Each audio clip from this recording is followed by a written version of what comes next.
Welcome to the Holy Post. The 2024 election is finally here. Who won? We have no idea because we recorded this episode on Monday, but we do know that MAGA men are not happy about their wives secretly voting for Kamala Harris. And a new study finds trust in American institutions, especially the media, continues to decline. Is there any way to reverse the trend?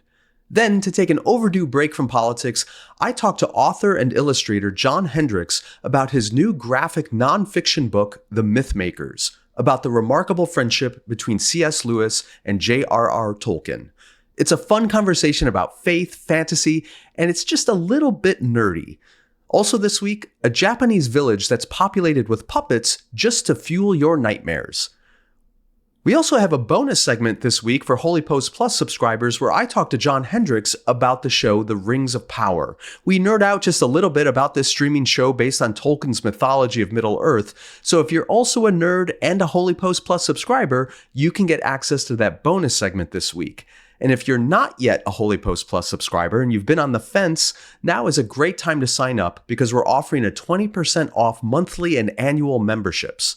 Head over to holypost.com/plus and use the promo code HOLYPOST20. That's promo code HOLYPOST20 for 20% off HOLYPOST Plus subscriptions.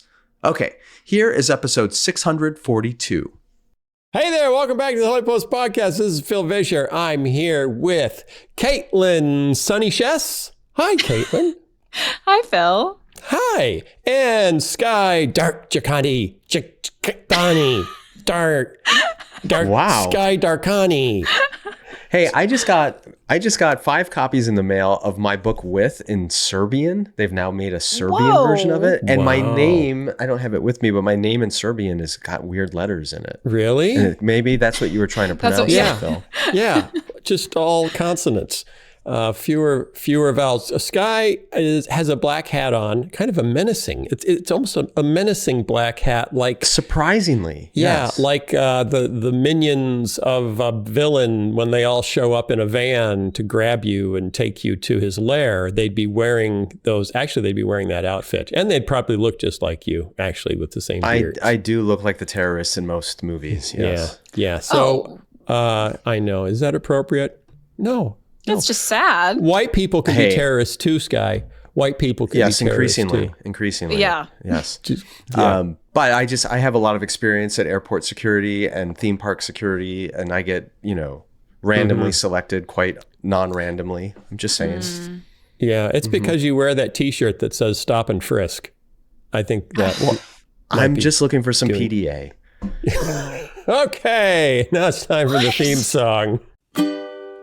What's the news that you like the most? Who's your favorite podcast host? If it's breakfast, get your toast. It's Skye and Phil and the Holy Post. Skye and Phil and the Holy Post. And sometimes Caitlin.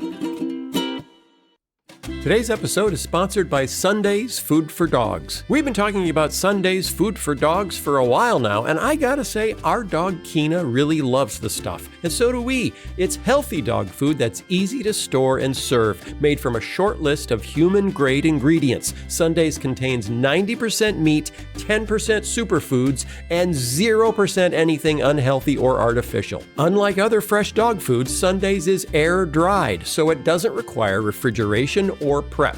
Folks who switch their dogs to Sunday's report softer fur, fresher breath, better energy, and more. Sunday's comes right to our door, so we never run out of dog food. Easy to store, easy to serve, good for your dog. And you can get 40% off your first order of Sunday's. Go to sundaysfordogs.com/holypost. That's sundaysfordogs.com/holypost. Or use code HOLYPOST at checkout for 40% off your first order.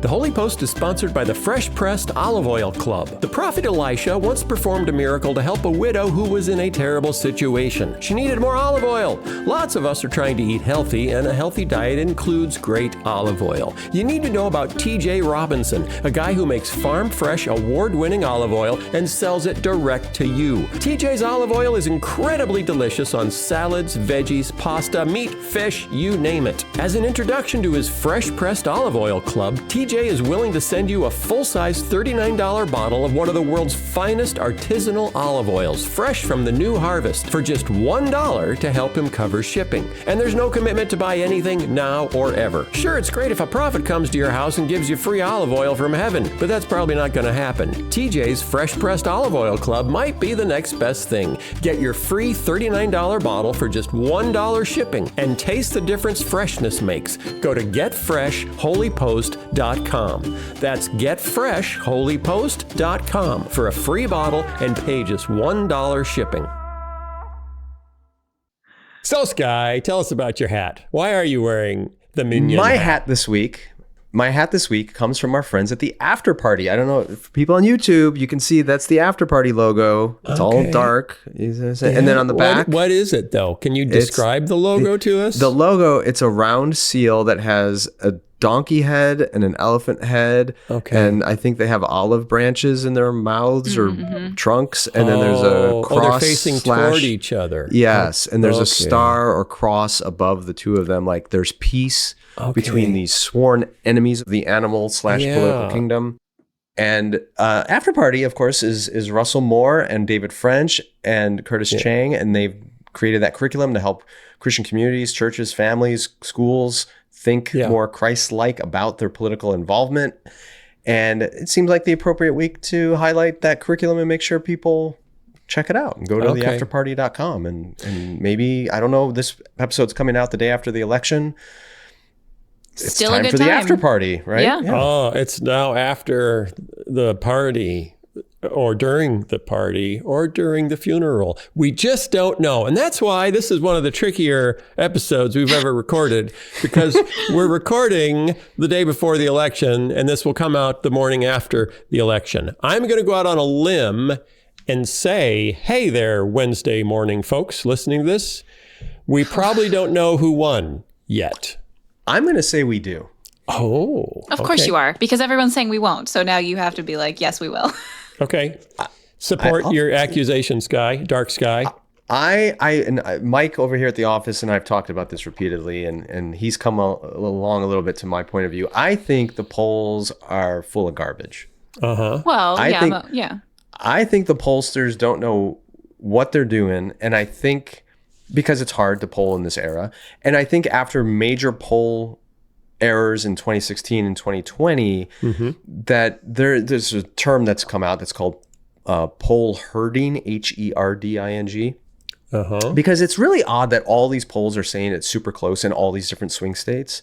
It's one thing to have a couple of states be this tight, but for so many swing states to be this tight and all the polls basically saying the exact same thing, it makes it sound like all the polls are worried that they're going to get it wrong. So if they just go, oh, it's too close to call, then they can kind of hedge it either way, no matter how it breaks. These are their results. These aren't them. But they're weighted results, because like in 2016 and 2020, they both times drastically undercounted Trump voters. Yeah. And so they've weighted it now to try to correct for that. And I'm just saying, I'm not going to say who I think won. I'm just going to go out on a limb and say, hopefully by Wednesday morning, we know who the winner is, because the polls are actually not as close, or the reality is not as close as the polls were suggesting. That's all I'm saying. That'd be great. Well, that is fascinating. And I could 100% be wrong as people are listening to this and just laughing and going, Skye is an idiot. Right. And that's that. That's interesting for you to just go out on a limb and make a prediction that the answer will be known as soon as people hear you make the prediction. I know. So your wrongness will be apparent immediately. That's how I like my wrongness.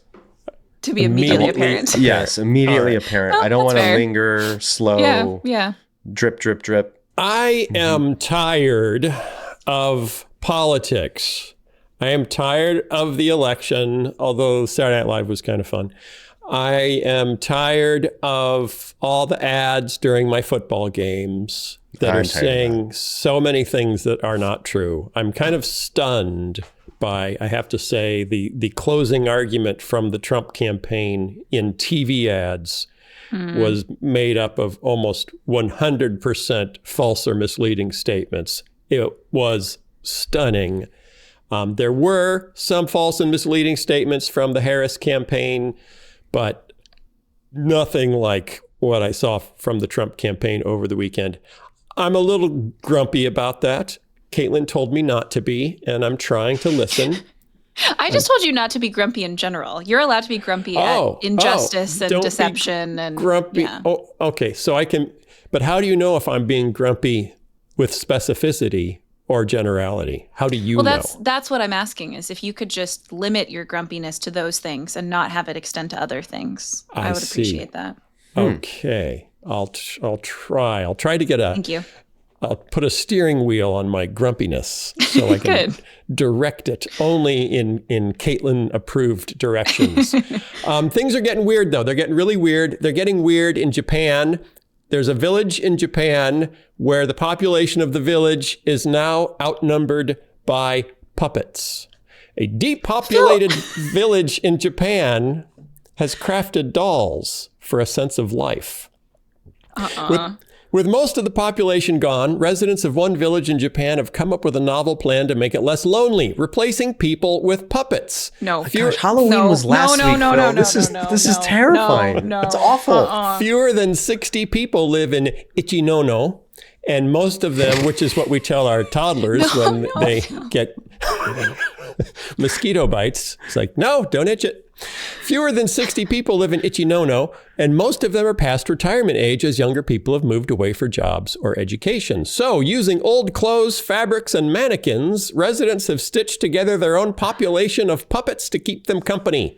Some puppets ride swings, others push firewood carts, smiling eerily at the visitors. Nope. We're probably outnumbered by puppets, says Hisoyo Yamazaki, an 88-year-old widow. Many of them sent their kids off for better jobs elsewhere, and they never came back. And also, Japan's getting older and is depopulating. So we're headed, the whole West is headed in this direction. So I think this is the future of humanity.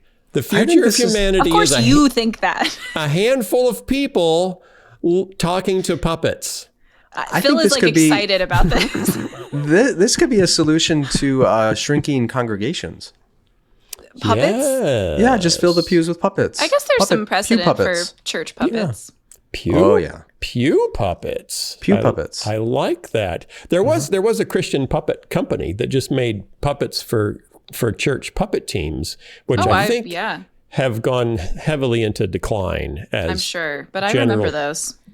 Yeah, but they could adapt. They could adapt to this new reality and instead make pew puppets. Yeah, and if you get really ambitious, you can have pulpit puppets. Yeah. Or we That's already right. do. Yeah, in some cases we do. That's right. 30% of the Japanese population is now over the age of 65. 30%. So if you want to know why Social Security and other social support plans are in trouble around the world, here's a good metric. When we launched Social Security in the US, for every single retiree, there were 20 Americans of working age paying into Social Security. Okay. In Japan now, for every retiree, it appears there are about 1.5 or 2 working age citizens paying into their social. That changes the math. I don't know if you, now Caitlin, I don't know if you took math because you were all about, theology and you got the little award to prove it. But that's not good math. It's not good math. Yeah. So they need to figure out how to get the puppets to do meaningful work so they can earn wages, so they can pay into Social Security, so they can support the aging population in Japan and here eventually. I have a question. Yes, Skye. Having not read or seen this article, nor do I intend to. Yeah, that's good. They're called puppets, which implies that there's some kind of that's a good question. Human agent that is making the move, but otherwise they're just a mannequin or a statue. Yeah, they're kind of elaborate scarecrows, basically. Okay, so they're not really puppets. Okay, but they're fabric. They're fabric, and the people that live there are referring to them as puppets. Maybe there's a translation issue. Maybe the Japanese word for whatever this is. Maybe. Caitlin, yes? Caitlin? I was just reading about this, and I learned that they recently finally have a child, a 2-year-old, the first baby the village has seen in 2 decades. That kid is going to be so messed up. Wow. That's so scary. Going to have How about spoiled? so many imaginary friends. Yeah, that's terrifying. I don't like that at all.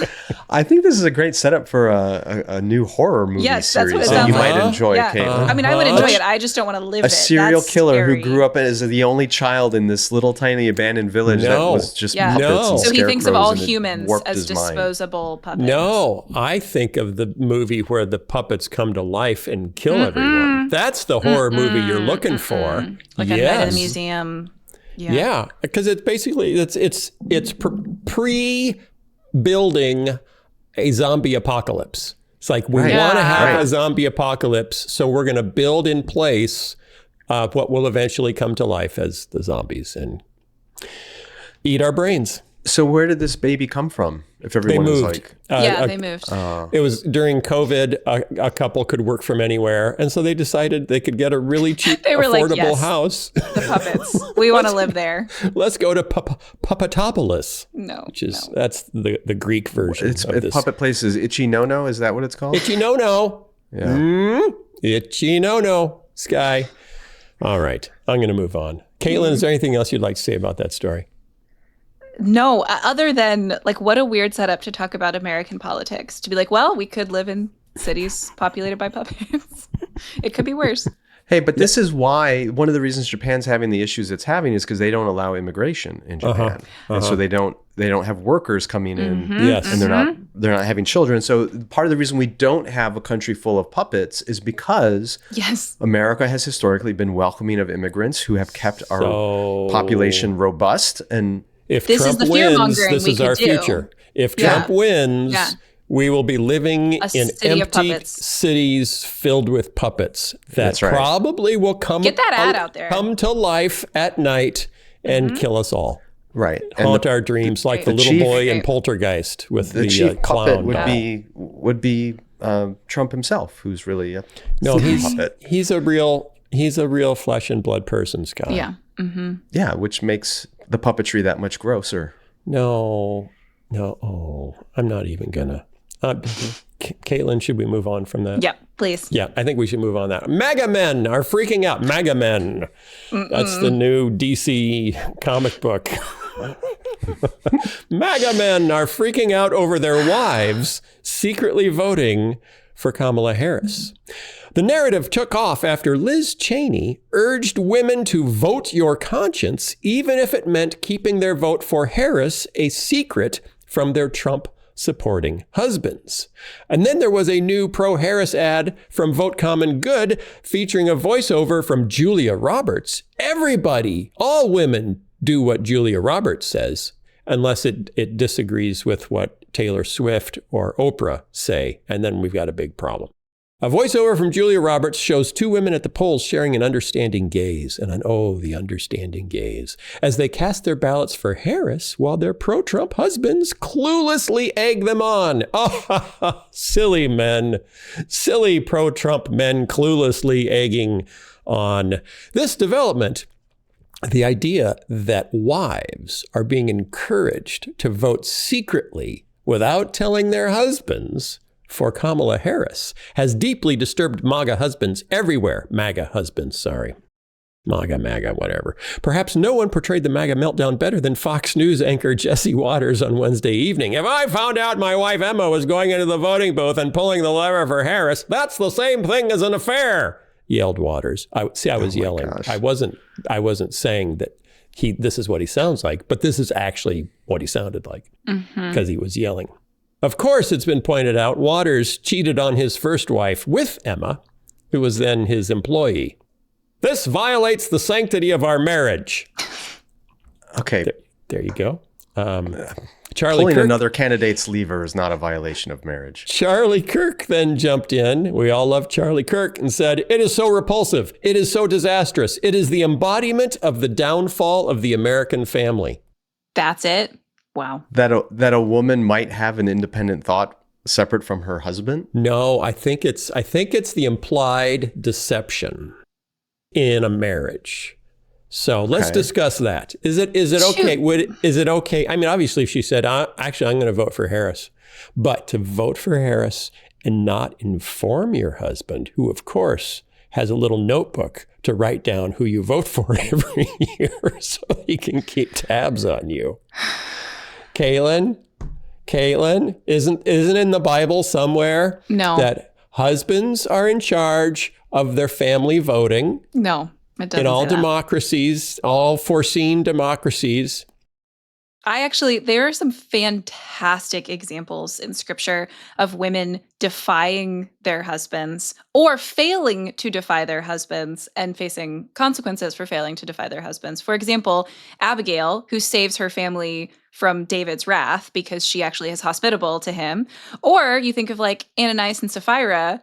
Sapphira goes along with her husband's plan to deceive the church about their use of money, and they face some serious judgment for that. So we have some examples in scripture of women either failing to defy their husbands and facing consequences, or being saved by defying their husbands. For the record, you're saying that men voting for Trump will bring judgment on their family. That is not what I said. And so not what I said, Phil. women not what have I said. to defy it because it's unrighteous. No, I'm saying there are circumstances in which a woman defying her husband would be righteous. There are circumstances in which a woman defying her husband would not be righteous if he is, helping guide her towards something good, something that she can't see, which he might also not be able to see things that she can point out to him.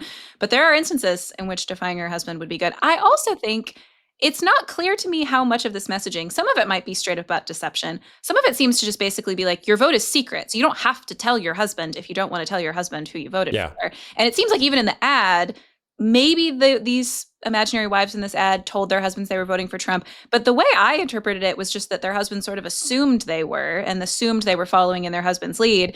And it turns out they weren't.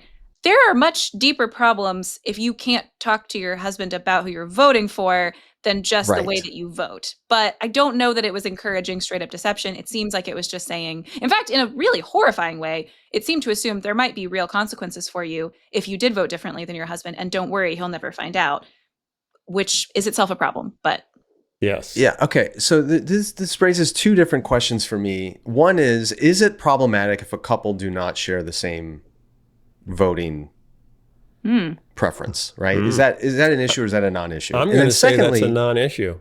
That's my vote. That's my vote, but my wife might vote differently, and that would offend me.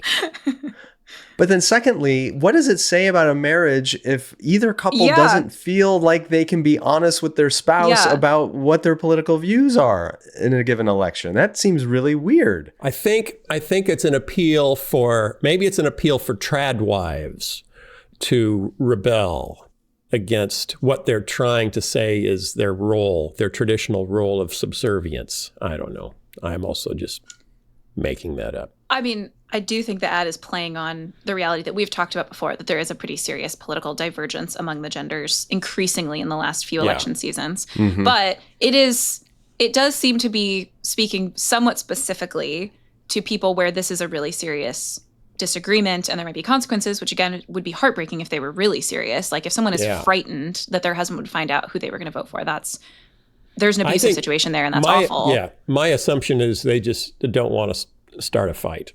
I just don't want an argument. Yeah, which might be true of some people. Yeah. So Skye, you are married to a woman. You are married to a woman, and her name is Amanda, and I know her. And she seems like someone who really is willing to speak her own mind. Yes, she is. From my knowledge. Have you ever voted differently? And has she tried to win you over to voting differently than you wanted to vote in an election? Or has she voted differently but not told you? Well, if she's voted differently and not told me, I obviously wouldn't know that. Because she's told me. We need to get Amanda on right now. She's told me. I vaguely recollect early in our marriage, I think we may have voted for opposite candidates on one election. And was that troubling? Was it troubling? No, I back then politics seemed like you had your preference, right, and you wanted someone to win, but you were like, if the other guy wins, we'll be all right. It's not ideal. What's but the worst thing that could happen? Right, that's not kind of the environment we're in anymore. To secede the election and won't leave the White House and will start a war with his followers. That's not going to happen. This is America. Okay, so it may have happened once, but you didn't find it biblically dubious. No, not at all. And Why did it take you so long? No, that's not what I was. I was trying to think conclusion? back if I could recall the actual election where this happened, but I couldn't. No, there's nothing biblically dubious about it at all. Okay. Curious about both of your opinions on this. There is a movement, and it seems to overlap pretty heavily with the Christian nationalist movement, the formal Christian nationalist movement, not when we just say that about people and they say, I'm not a Christian nationalist, but the ones who say, yeah, actually I am. And that's what I think is God's design for governance. That there should be one vote per family, not one vote per person, and that's the way that the founders intended it, that it was, it was the head of the household, the owner. You need to own land, you need to be the head of a household, and then you can be a vote. white man. Because, yes, and there should be, well, maybe they don't go that far, depending on, like, are you a real American, or are you a fake one that came because of, the 1965 immigration reform? Then maybe you shouldn't, maybe you shouldn't vote then. So what do you think? Because there are pastors who are preaching that the 18th Amendment should be overturned and that women should no longer have the right to vote. So obviously this would be highly offensive, that not only that women vote, but that they would vote against. They would silence their husbands by canceling out their vote.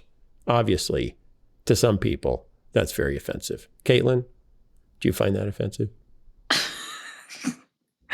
I don't even know really what to say about this. I was not prepared to be asked, do I think women should vote? It's a thing. It's a real thing. It's not just a couple people. Yes, I think women should be able to vote.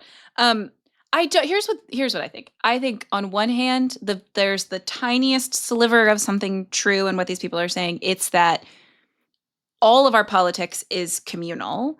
And I would hope all of our individual discernment about important things we do in the world would be communal, that we would have some sense that I don't make decisions fully by myself. I don't walk into a voting booth and vote just entirely based on my own personal preference. It'd be impossible. I'm influenced by people around me. Even if I didn't want to be, I am. And it's good that I am. I should seek the counsel of people. I should look to my neighbors. I should ask questions. I should have, especially the people closest to me, should influence everything that I do. But that includes this one vote. But that ignores both the made in imageness of women and the fact that made in imageness also means that we have gifts to contribute to our larger community, including discernment of important things like who our leaders are that will decide things like the laws that govern our country. There's no way to understand this that doesn't just say essentially women should not have a significant role in this. You can tidy it up by saying it's head of household or one family. But the reality is people are making that argument because they believe that men should be the ones casting those votes that often are, and they often are explicitly. Like, Phil, if we are going to take really seriously the people that are really in this camp, many of them are relying on very sexist, like really old ideas about women and their intellectual capacities, women and their like ability to remain unencumbered by emotion. Like all of these really tired stereotypes about women are often playing into this. And they're not at all wrong that they can root some of these ideas in the founding of our country. We've fought for a long time to change those ideas. Some people even invoke Eve when making this argument. And that women are just more easily deceived. I've heard it. That's Caitlin, wrong. I've heard it. Is it any coincidence? That's wrong. Okay. Is it any coincidence that we're hearing these arguments in the election in which there's a woman candidate and one in the first presidential election since Roe v. Wade was overturned, and a lot of women are concerned about that particular issue? Yes, I don't think that is a coincidence. I'm going to go out and say I have laid off Twitter for the last few weeks, partly because I've been busy making these little animated shorts, but also because I don't think there's anything I could say that would really change anyone's mind about anything. Yeah. Because we're so dug in on our positions. And it's more so in this, to me, and I've been around a while, I've never seen it this bad, where you can't even really debate the issues or the policy positions because you're wrong, because I don't believe your source of wherever you got that information. I don't trust it. So I'm just going to reject your argument. And I'm going to give you the argument that I have, that I heard from my source that I trust. So Bloomberg News just published an article about trust in America, and they've got some charts showing how bad it really is. And this is the one that was, okay, the percentage of Americans in 2024 who express a great deal or quite a lot of confidence in institutions. That was their first question. The most trusted institution of the list of 1, 2, 3, 4, 5, 6, 7, 8, 9, 10, 11, 12, 13, 14, 15, 16, 17. 17 institutions. Which is most trusted? Do you want to guess, Caitlin? Unless you're looking at the chart and then you're not allowed to I mean, guess. I don't know the list, but I would guess like a medical field. That has fallen. No. Caitlin. I mean, I guess with COVID. I just think that like... that has fallen. Number one. Is it the military? That's number 2. That's the military, because Number 1. men with guns. There's nothing we trust more than a good guy with a gun. Number 1 is small business. We trust small business. So, your local florist. It's not really an institution. It's the institution of small. Yeah, that's I don't buy that. Then the military. Number 3, the police. The police are number 3. Surprising. Yeah. Then higher education. Woo. Oh, they've all gone. That was also surprising. Yeah, that's weird. Then the medical system. But okay, just to be clear, the number of Americans who express a great deal or quite a lot of confidence in the police is about 55%. Higher education, it's down to 40%. Also same for the medical system. So we're under half that are expressing high confidence. Then right after that is the church, organized religion, at about 35%. What do you think is at the bottom? Congress. Yep. Yeah. Congress, about 8%. 8%. But then above Congress, the second least trusted is television news. Yeah. And the fourth least trusted are newspapers. So the media is way down there. And then they did another interesting little study, or they published it. How trustworthy does the public find news from 52 different sources? And they rated it by partisan affiliation.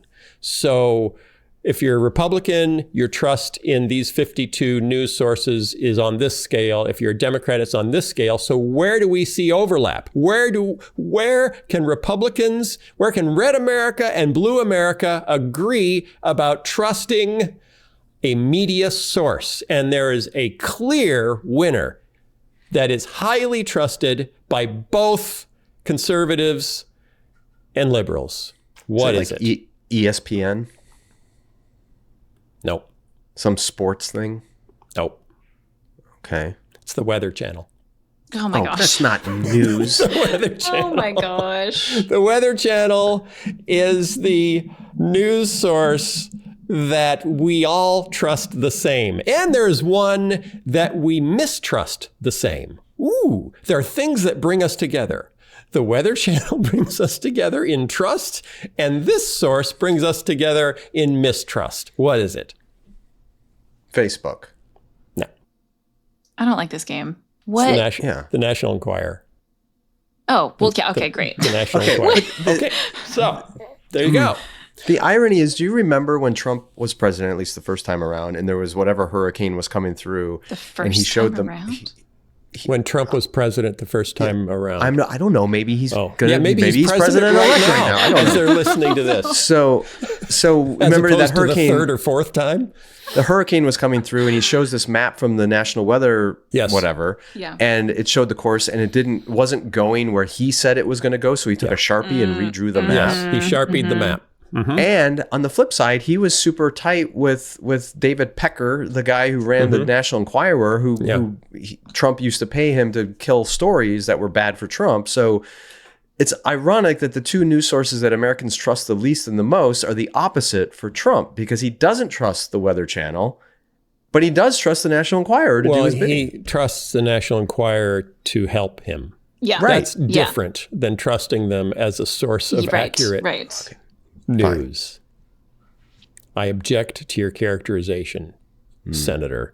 But it's a tabloid. Nobody takes it seriously. Beyond that, the Democratic respondents trust positively 35 news sources that Republicans distrust. Out of the 52, 35 of them are trusted. So there you go. That's, I'm going to say, the mainstream news. And Republicans trust Fox News and not much else.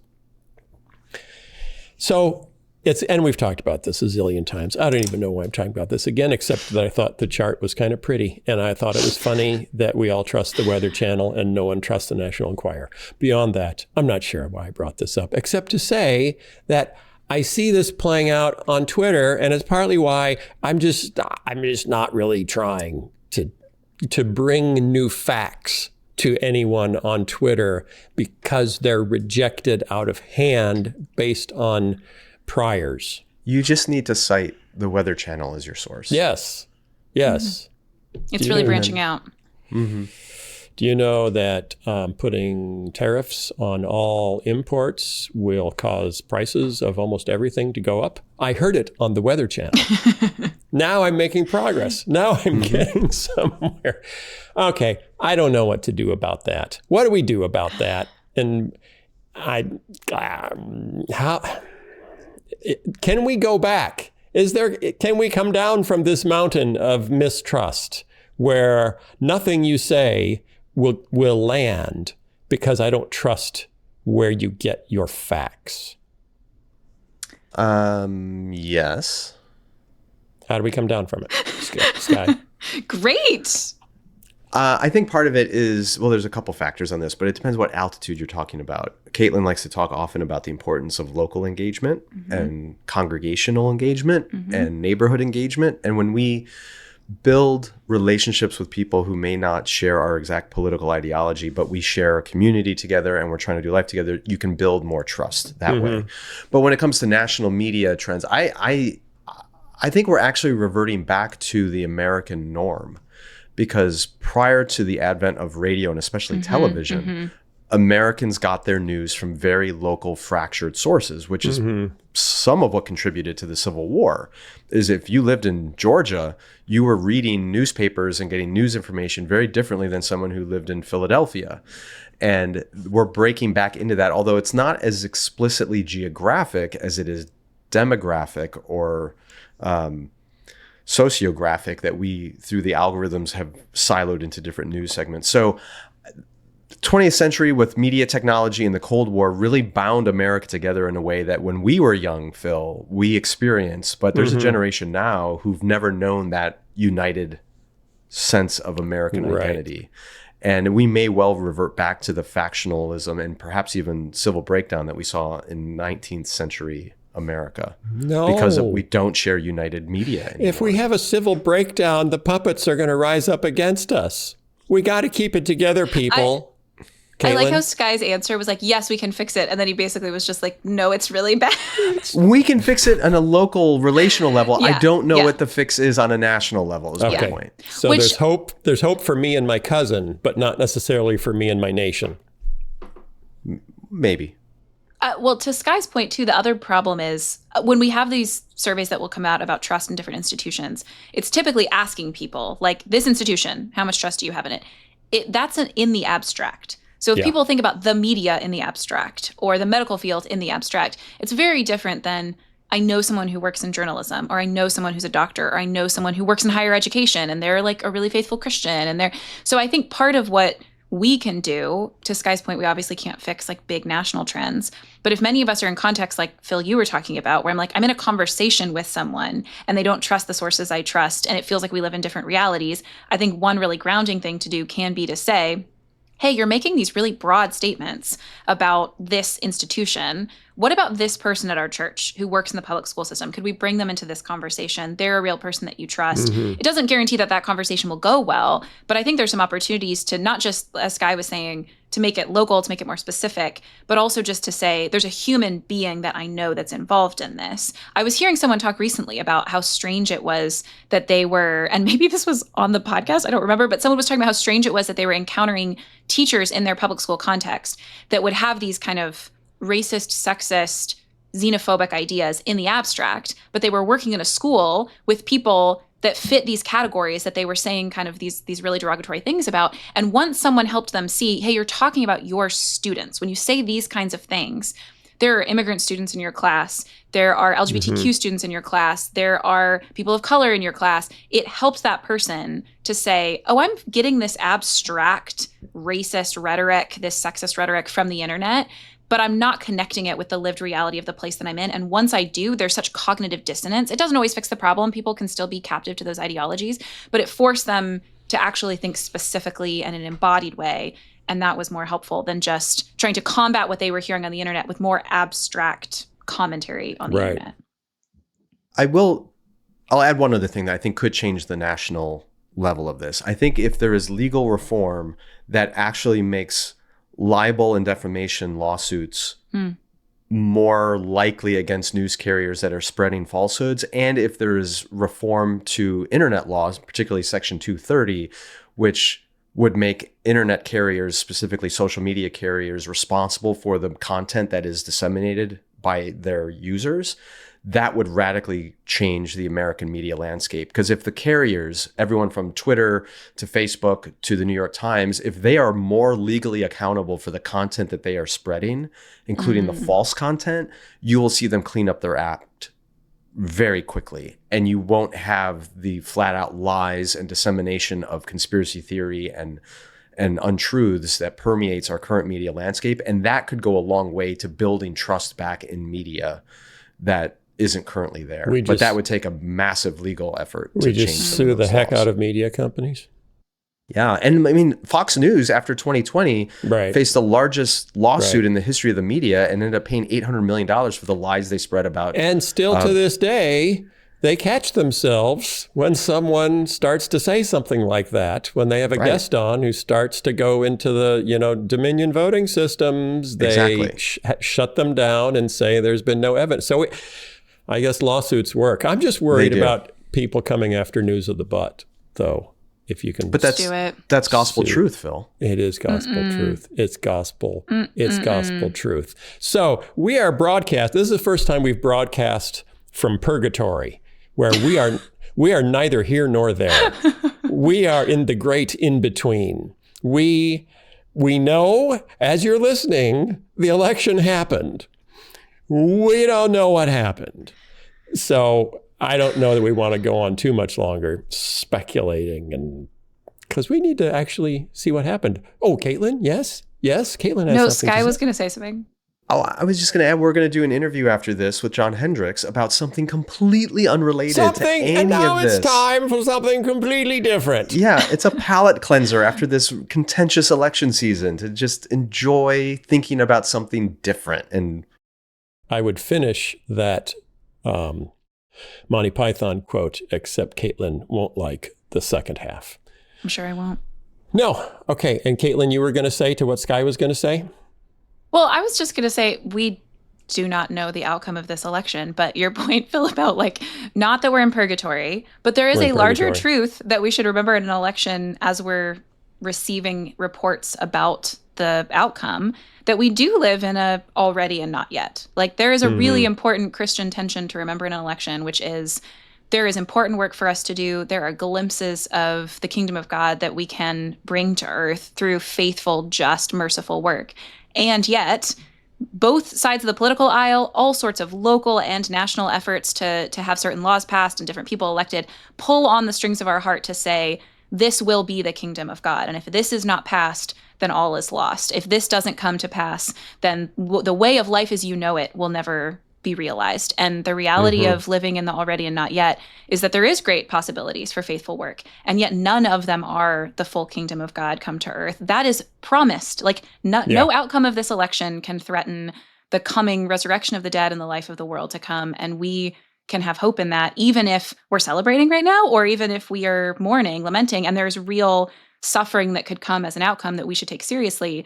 That promised, hopeful future is not at risk, regardless of what we know now while you are listening.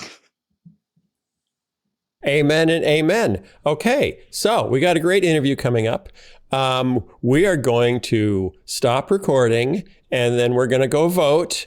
and then we're going to watch TV tomorrow night, and then we'll finally catch up to where you all are on Wednesday morning, and we can have an intelligent conversation about it. So thanks for hanging with us, and we'll be back next week, and we'll be as in the know as you are. Maybe. See you next time. You know that I'm a skeptic. I like things to have evidence, proof, data. I like to research things before I commit to them. And that even goes for my supplements. I want to know that they're high quality. That's why for the last year I've been drinking AG1. Unlike many supplement brands, AG1 conducts relentless testing to set the standard for purity and potency. I know I can trust what's in every scoop of AG1 because it's tested for 950 contaminants and banned substances, while the industry standard typically only tests for 10. AG1's ingredients are also heavily researched for efficacy and quality, and I love that every scoop also includes prebiotics, probiotics, and digestive enzymes for gut health. So, if you want to replace your multivitamins and your digestive aids, your immune support into just one simple scoop, start with AG1. Try AG1 and get a free 1-year supply of vitamin D3 and K2 and 5 free AG1 travel packs with your first subscription at drinkag1.com/holypost. That's drinkag1.com/holypost. Go check it out, and thanks to AG1 for sponsoring this episode. The Holy Post is sponsored by Faithful Counseling. I'm not super good at people stuff. I like ideas and technology and puppets. When Lisa and I got married, it was a shock to see just how different we approach the world and each other. The thoughtful gift of marriage counseling from one of our parents was a huge help in those early years. Faithful Counseling can help you get through life's rough spots. With more than 3,000 licensed therapists across all 50 states, Faithful Counseling makes it easy to find a great therapist that'll work for you. You can meet over video or phone sessions, and changing therapists is easy and free until you find the right fit. So don't struggle alone. Let Faithful Counseling match you with a licensed therapist who can help you grow into the best version of yourself. Visit faithfulcounseling.com/holypost and get the professional, faith-based counseling you need. And there's a special offer for our listeners. Right now, you can get 10% off your first month at faithfulcounseling.com/holypost. Thanks again to Faithful Counseling for sponsoring this episode. Many of you know that I'm a nerd. I love superheroes, sci-fi, and fantasy. Good grief, I've got Imperial Stormtrooper bookends here in my office. But the entire nerd subculture really isn't that old. And there was a time when these kinds of magical stories were limited to fairy tales that were just for children. But in the middle of the last century, 2 Christian men changed all of that. C.S. Lewis and J.R.R. Tolkien were both professors at Oxford. They both loved Norse mythology, and they both published books that changed popular culture forever. My guest today is John Hendrix. He's an author and illustrator who's created an amazing new graphic nonfiction book about the relationship between Lewis and Tolkien. It's called The Mythmakers. In it, he beautifully tells the story of Tolkien and Lewis's friendship, how Tolkien was instrumental in leading Lewis from atheism to Christianity, and how Lewis then led Tolkien to make his stories about Middle-earth more than just a hobby. John Hendrix is the chair of the MFA Illustration and Visual Culture program at the Sam Fox School of Design and Visual Arts at Washington University in St. Louis. He's written and illustrated a bunch of best-selling books, including The Faithful Spy, Dietrich Bonhoeffer and the Plot to Kill Hitler, and Go and Do Likewise, The Parables and Wisdom of Jesus, and a book called The Holy Ghost, A Spirited Comic. There are a bunch of others that you should check out, but this new one about Tolkien and Lewis is fantastic. Here is my conversation with John Hendrix. John Hendrix, welcome to the Holy Post. Oh, so glad to be here. Okay, so I got to do a little explanation before we jump into your book, because people know we talk a lot about books on this show. Most of them get sent to us by publishers because they want to get some press. They want some exposure on the Holy Post.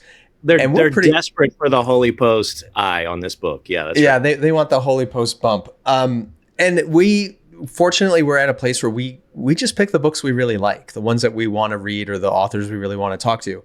That is not how I came across your book. So I came across it because Phil was reading it. And I kind of caught a glimpse of it. I'm like, what is that? And he showed it to me. I was like, that looks really cool. So I bought myself a copy. I actually paid for a copy of your book on so many. This is the highest compliment this show can provide me. So thank you. Well, and that's why I invited you to come on, because I read the book and I absolutely loved it. So I was like, we got to have him on. And so for anyone listening, like any book that I do talk about on the show, I usually like. But the fact that I went and bought this, it wasn't given to me, that tells you something. Well, congratulations on the book. It's fantastic. It's called Mythmakers, The Remarkable Fellowship of C.S. Lewis and J.R.R. Tolkien. I don't want to call it a graphic novel because it's not a novel, but it is graphic. Yeah. So yeah, it's graphic nonfiction, probably be the right word. That's a little clunky. They don't have a category for that in Barnes & Noble. Right. So it's in the graphic novel section for sure. Okay, so my first question, this is so technical. How long did it take you to do this? Because it is a large book and there's a lot of illustration in here. Yeah, I mean, it was a 5-year project. And if you count my reading year, that probably adds another year onto it. Because I'm a very slow reader and I think of this as a work of art more than scholarship. But I really wanted it to sit in the nonfiction section, despite it having a talking lion in it. And so I just wanted it to be accurate. I wanted it to be true. I didn't want to over speculate about it. I didn't want it to be fan fiction. So I worked really hard to make sure that it was as close to nonfiction as possible. Okay, so take us back then to the origin of this project. What led you to want to undertake such a massive project as telling the story of these two huge figures and do it with illustration? I mean, the first thing you got to know is just like these two men changed my life. So like on some level, this is just fan art for them. Like I wanted to kind of make a love letter to really not just them, but the thing that they were searching for in their work. And, you know, the first question you ask, because so many people have written and thought and talked about this work. Tim Keller, so many of my heroes have used them as a starting point for their work. So what could I possibly add to this, I think is the right question for any actually insane person who thinks I should write a book. So, I mean, just very briefly, the thing I wanted to do was Middle-earth and Narnia have been illustrated so many times. And I love all the new covers, every new edition I just pour over.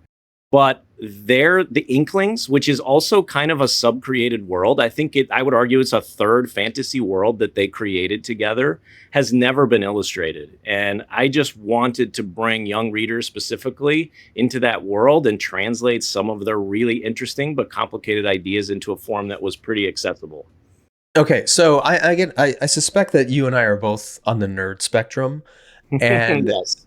I don't want to assume all of our... I do like Rings of Power too, so I think you can put me and David French in the same category. So we probably don't want to go down that route, but yeah. Maybe we can do a bonus thing on that, but like, bonus, yeah. I don't want to assume all of our listeners are as nerdy as we are. So first of all, we need to explain who we're talking about here. C.S. Lewis, most famous for writing the Chronicles of Narnia books, although he did a lot of other writing on Christian apologetics and other things. And J.R.R. Tolkien, of course, the originator of Middle-earth, Lord of the Rings, those fantastic books, and the Peter Jackson movies and everything else that's come since then. So let's back up a little bit. What do you believe the Narnia books and the Lord of the Rings or the Middle-earth books, how did these works change popular literature? Because we take them for granted because we were both born long after these books that had a massive influence on literature and youth culture and storytelling. But they were really weird for the time when they were actually written by Lewis and Tolkien. How did they change things? Yeah, this is such a foundational thing to talk about. It is easy to forget that C.S. Lewis and J.R.R. Tolkien did not know that they were the C.S. Lewis and the J.R.R. Tolkien. They were professors that were basically doing this as a kind of hobby. I mean, they were doing this weird activity together, and they sort of accidentally re-enchanted an entire world to thinking that fantasy literature could be meaningful for both adults and children. And so in that age, post-war, when they were really starting this project together, I think the world was sort of ready to be re-enchanted on some level.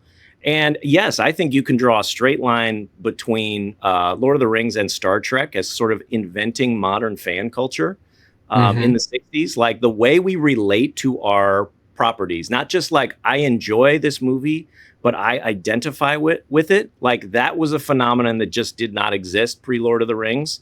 And I mean, and frankly, Tolkien didn't really understand it himself either. He thought it was strange that people dressed up like hobbits and did hobbit food parties or whatever. So again, those are two things running side by side that I think both Narnia and Middle Earth kind of ushered us into the way we now relate to popular media like this. Yeah, great point. I want to get a little bit into their biographies. I learned things that I know both of these characters, and I know their work, obviously, but I hadn't studied their biographies in great depth. They both had childhoods that were rooted in a lot of pain. And then, of course, their early adult years in the trenches of World War I. Explain how you think that pain in their childhoods and young adult years shaped them and the literature they eventually created. Yeah, it's again, if you know the sort of rough draft of their friendship in your mind, you probably don't know this. There's so many rich details in their story that are really compelling. And one is their kind of shared childhood traumas. I mean, Tolkien was an orphan by the time he was 12 years old, lost his mom. His father had died in Africa.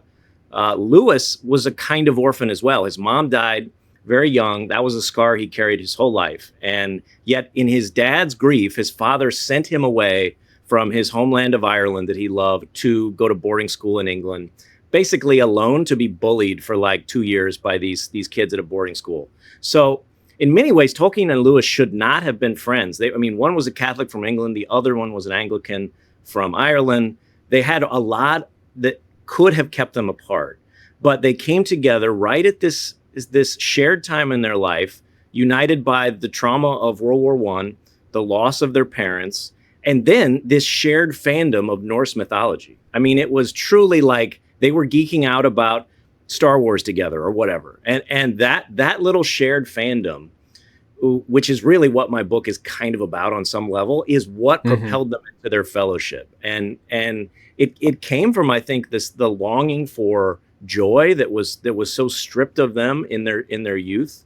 But yeah, it's a fascinating overlap. Yeah, I mean, you do really get the sense, if you could go back to the 1930s, you do get the sense that these are just two nerds who stumbled into each other at Oxford, realizing they both had this really weird hobby that grown men typically don't nerd out about, in this case, Norse mythology. And even more, that Lewis at that point was an agnostic who sees the world as a lost and hopeless place. And then there's this nerd guy who's 6 years older than him, who like loves Norse mythology just like him, but his view of the world is not distorted. It is not broken after World War I like so many of the other veterans. There is a clear desire for hope in Tolkien's works that is not found in what Lewis is writing. I mean, his stuff at the time is honestly, it's hard to read. It's very cynical. And so they find this love of Norse mythology together. And then there is this clear opening up on both of them. I mean, Tolkien to this point had never shared any of his legendarium with anyone. And then he allows Lewis to read the Lay of Luthien, basically the core of the Silmarillion, about Beren and Luthien. And this is a huge act of vulnerability for Tolkien. And then Lewis receives it and not just says that was awesome, but writes a 14-page commentary on it, right? So immediately they were just like, they were bros. Like they were like, I get what you're doing. And so, of course, Lewis is intoxicated by this idea that maybe stories are not lies, as he said. Maybe stories are not lies gilded in silver, but they are something that could be meaningful and real. And that's where their fellowship really takes off. Yeah, if anyone has any knowledge about their friendship, it's usually that Tolkien was instrumental in Lewis coming to faith. Yeah. And yet what a lot of people don't realize is that Lewis was instrumental in making sure that Tolkien's weird hobby of creating this Middle Earth mythology actually saw the light of day and people read his books because he wasn't planning to make any of this public. So they really created one another in a significant way. But let's talk a little bit about Lewis's conversion. And you took some liberties with the way that's explained, mostly just to condense it because of the time involved. But sketch out what you think were the critical moments or components that led Lewis to embrace a faith, if not exactly like Tolkien's, very similar. Mm-hmm. Yeah, I think many people know the story of them on Addison's Walk together, which many scholars have said is one of the single greatest conversations of the 20th century. Like if you had most important single conversations, that would be one of them that shaped the outcome of the rest of the century. But I think with that particular moment, the important thing to remember is that they are both coming to the same place, looking for answers sort of together. And Lewis was at that point a theist. He had allowed the idea that maybe God could be possible. But it was in this conversation on Addison's Walk that lasted well into the night where Tolkien convinces Lewis that all the myths that he loves in the universe, the Elder Edda, all the ancient mythology, they were all there to prime the human heart to see mythology as something desirable, so that when that myth came true, we would look at it and we would say, like, it's happening. And we know this conversation happened because of the poem that Tolkien wrote for Lewis, Mythopoeia, which records a lot of this conversation in verse. And I think, again, Tolkien did not convert Lewis, but he, as Alan Jacobs said, the scholar Alan Jacobs said, he allowed Lewis to read the human story the right way.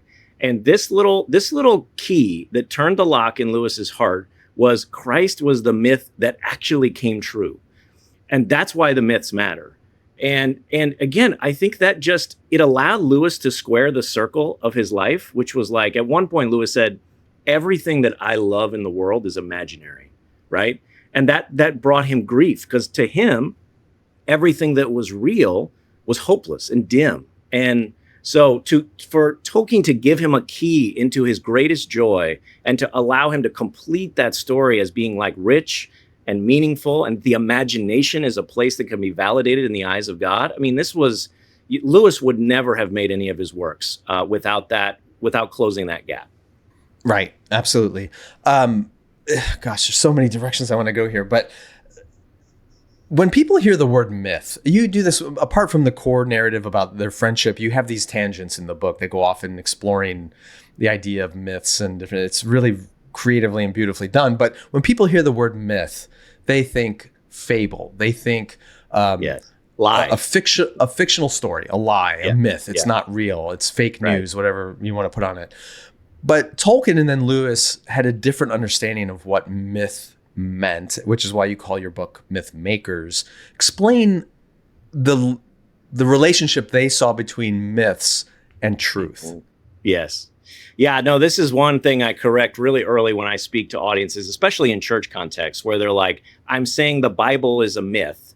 And they're like, whoa, hold on. And they immediately, walk out of the lecture. And because in Lion and Wizard, which is some avatars I use to help us tell the story, walk through this hall of myth. And inside of the hall of myth, there is the Genesis story and Gilgamesh and all of these ancient tales. And so, yes, Tolkien and Lewis saw myth not as this is a false tale, but the definition I use in the book is kind of cobbled from a few different scholars. But it's basically, it tells us something true about our world.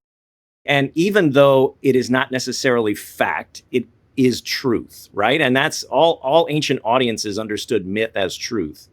And so the closing sort of argument from Tolkien in his poem to Lewis about that night on Addison's Walk was, we make in the manner in which we were made. We write myths because we were made by a myth maker.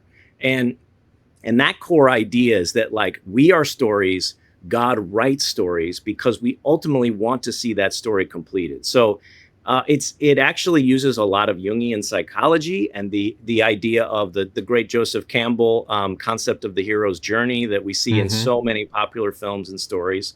It's that there is an echo of longing to completion inside these great heroic tales that is kind of the core story that ultimately the gospel answers in flesh and blood. And that was their understanding of why myth was so important to understand and to kind of revere. How do you see their stories, whether they're books or the films that have been made about Lord of the Rings, how do you see those myths still drawing people toward faith?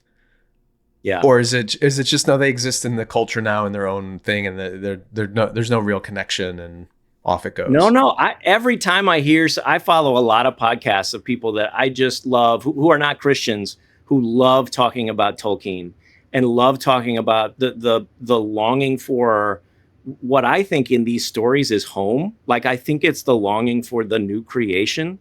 And like, that is good. That is right. And that is inside every human being. And honestly, I can make the argument that Middle Earth is way more infused with gospel allegory than Narnia. Like, I made a list the other day for my own sort of hobby, and I found 10 or 11 connections inside of Lord of the Rings alone that are just like clear gospel echoes of this longing for new creation, and a longing for all that is wrong to be made right, or as Sam says, everything said to be untrue, right? And so when I see people who love Tolkien and who are not going to church, I'm like, oh man, I want you to read the story the right way. Because like, to me, I'm a Christian because it is such a romantic story on some level. The idea of God becoming man and dwelling among his inhabitants to finally set the world right. Like, again, it's an incredible story. And I think that's why Narnia and Middle Earth have still endured. Yeah, I'm sure you're familiar with Charles Taylor and his idea that the modern world has been disenchanted. And I believe that's part of the reason we're so drawn to these fantasy worlds, because there's so much enchantment. I mean, there's magic and wizards and good and evil and kings and elves and stuff. And it's a way of scratching that itch we have for an enchanted reality. Yeah. But and the identifying with it. Like now, yes, because we have the Enlightenment has stripped us from anything supernatural, the idea of allowing us to live inside of that is so, I mean, I think it's God-given, like the longing for that. And, I've heard Tim Keller talk about this, like talking animals, wanting to have a talking animal is given to you by God, because it's like, you want to be at home with your creation. You want to commune with creation.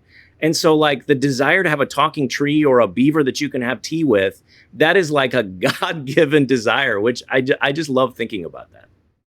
So we go to these stories because it gives us that sense of enchanted world, and we immerse ourselves in it. I remember going to the last, the midnight showing of Return of the King when it first debuted. What was that, 2003, 4? I forget. 3 maybe, yeah. I went to the midnight show and I was surrounded by people dressed like elves. And I was like, this is bizarre. I mean, I love this stuff too, but I'm not about to dress up in it. But people really immerse themselves in it. And it sounds like you have a little bit of grief when you meet people that are doing that and they don't recognize that what Tolkien was trying to say to us is, no, this creation we inhabit is also enchanted. Yeah. But so few of them actually see that anymore. So it gets to a weird, I don't know if we're caught in a trap here where we go to Tolkien and Lewis to feel that sense of enchantment, but have those worlds become so immersive now because of technology and all the nerd culture that it actually prevents us from finding that enchantment in the real world, because you can live in the fictional one indefinitely now. Yeah.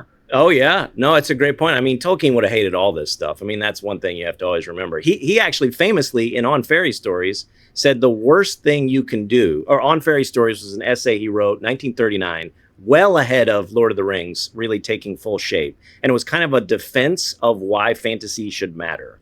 And in that, he said very poignantly, the worst thing you can do for fantasy is illustrate it, because then it steals some of the power of the reader to envision the world in their mind and to inhabit it in their own place. But of course, that Tolkien himself illustrated some of his stories. So like, right, he was a total conundrum. And I think I kind of have an argument about what he was really saying. And part of it was the sort of simulation of a very Vedudic landscape. I mean, like, imagine a Bierstadt painting versus what Tolkien made, which were more glyphic and designed images. I think deep down, he was more of a graphic designer than a pure painter. But yes, I think he believed that did rob something from the sort of soul reader experience. So going back to their friendship, later on in the book, you talk about how they grew apart over time for a number of different reasons. There was kind of weird jealousy over one of Lewis's other friendships. There was some disagreement over their style of writing. And then a big piece seemed to be Lewis's growing fame as a Christian apologist and voice, along with then Lewis's marriage, which I mean, I knew about the marriage, but I didn't realize how that impacted him and Tolkien. Can you talk a little bit about, especially those last two things, Lewis's growing reputation and fame in especially England, and then how his marriage impacted their friendship? Yeah, and this is a really important, I spend a lot of time on this in the book, and people who don't know this about them, I have already gotten emails from people that's like, I had to put the book down when I got to this point because it like bummed me out. And then they were like, but I trusted the author and I picked it back up, and they were glad they did. But I think it's important to tell the full story of their friendship because, you know, this side of new creation, we experience pain and loss that is like unresolved, you know, and their story of their friendship is both triumph and tragedy together. And yes, it came down to a friendship over 25 years of British men that did not talk about their feelings very often. And yes, it started with Lewis becoming basically a hero of England, or a hero of Britain after the broadcast talks during the war, becoming a ginormous celebrity in America. And Tolkien sort of feeling like he did with all of his works, that you had to really be qualified to do what you're doing. And the sort of fine carpentry of his work was very different than the way Lewis composed intuitively and quickly. And so writing theology books when you did not go to seminary, that struck Tolkien as odd. And even when Lewis dedicated Screwtape Letters to Tolkien, he was really confused by that, and felt very mixed about that. And so, yes, there, like in a lot of friendships, there was this sort of growing tension that actually was rooted in some of their theological differences of Catholicism and Anglicanism. So that is where it began, and then it kind of was all topped off with Joy Davidman. Okay, so yeah, Joy Davidman. Explain for those who don't know. Lewis was single most of his life, and pretty late in his life, he meets this American divorcee named Joy, and they had what some might consider to be a little bit of a scandalous relationship because of the time being what it was, and the appearances being held up the way they needed to be. Explain how that unfolded and how Tolkien reacted to it. Yeah, so Lewis did, he was pursued by Joy, and Joy was divorced. It's important to say she was divorced because her husband was abusive, and she was, in my mind, in the right to leave that marriage. And Lewis felt so as well. In fact, he pressed for an official annulment of that marriage. But when they got together, they sort of did marriage backwards. They got married to keep her in England. And I think Lewis was sort of not fully truthful with himself about the feelings he had for her at the time. But after they had officially gotten married at the courthouse, she gets a diagnosis of cancer, and Lewis immediately realizes that he is deeply in love. And the threat of that loss sort of calcifies immediately his love for her. And of course, the reason why this was so upsetting to Tolkien is he had not heard of this at all. So the marriage of his basically best friend comes to him from someone else. And so I think what Lewis had done, knowing that Tolkien would be very upset that he is marrying someone who is divorced, probably in his mind felt, I'm going to keep this from him so as to not cause pain. But of course, the loss of that communion was the ultimate blow for Tolkien, to feel like he was left out of this very important thing in Lewis's life. So I don't want to ruin it for those who pick up the book, but you have a very creative way of bringing some closure to the nature of their friendship, which, well, I guess it fits the myth idea, right? It seems true without being factual, right. I guess is the way to put it. Well, and another way I've talked about that without spoiling it is Tolkien had this idea, the eucatastrophe, the backwards catastrophe, and that all great stories have it. And in fact, it's one of the criticisms of Lord of the Rings. There's like too many of them. Like Gandalf comes back from the dead, he saves Helm's Deep, the eagles, like all the things that like the joyous sudden turn from disaster to salvation, which Tolkien thought was ultimately like Easter was the ultimate eucatastrophe. So to me, I'm writing a book about them. I just could not give them their own eucatastrophe. So yes, I try to have truth without fact at the end of the book. Yes. Okay. Before we wrap up, tell me more about why you choose to tell stories through graphic illustration the way you do. And this is not your first book. You've done one on Bonhoeffer. Yes. I know you've done other children's books, but like whether it's Bonhoeffer or Lewis and Tolkien, like these are not figures or topics that you think naturally lend themselves to be depicted the way you've done it. Yeah. Was it difficult convincing a publisher to go along with this, or how did that work for you? Well, I mean, no more difficult than I also have a book of comics about the Holy Ghost having conversations with a squirrel and a badger. So really that to me, if I can sell that to a secular publisher, I feel like Tolkien and Lewis is a piece of cake. But no, I mean, I think my publisher trusts me. I've worked with Abrams Books now for almost all of my authored works. And I really love that I'm not at a quote unquote Christian publisher and that I'm trying to translate these ideas to a pretty broad tent. But yeah, for me, like I love drawing, and drawing is an act of translation. It's taking something complicated and editing it and making it graspable. And to me, that's what these stories do. And just the basic form of, to me, if we can go to art school for just a minute, of the like word and image relationship. That's what it means to be an illustrator, to put words and images in context together.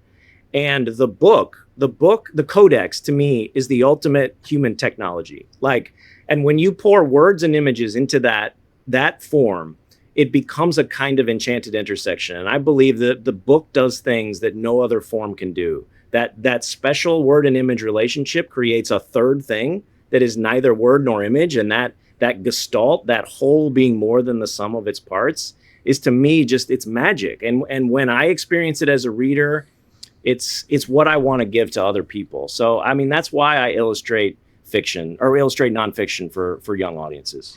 I mean, I've written a number of books and they're always an undertaking. It's always a lot of work. And yet I look at what you've done here and I'm just stunned. Like the amount of planning that must go into this. It's every exhausting. Page, every chapter, every layout, every illustration.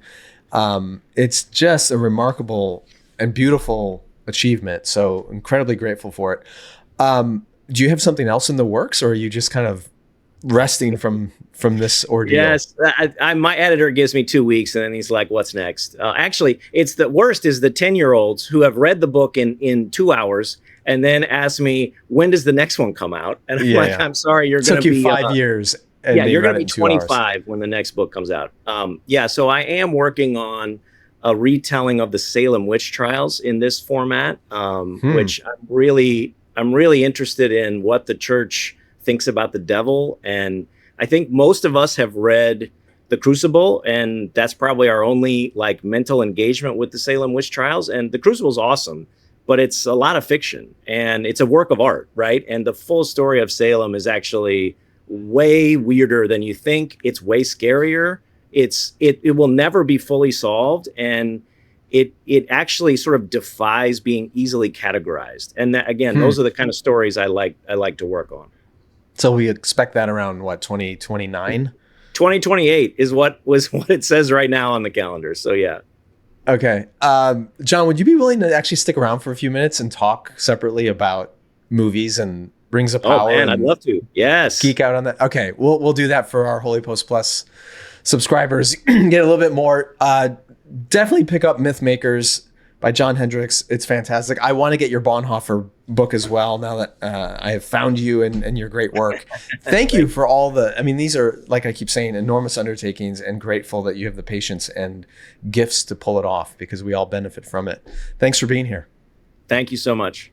The Holy Post podcast is a production of Holy Post Media, produced by Mike Strelo, editing by Seth Gorvet. Help us create more thoughtful Christian media by subscribing to Holy Post Plus at holypost.com/plus. Also, be sure to leave a review on Apple Podcasts so more people can discover thoughtful Christian commentary, plus ukulele and occasional butt news. Visit holypost.com for show notes, news stories, Holy Post merchandise, and much, much more.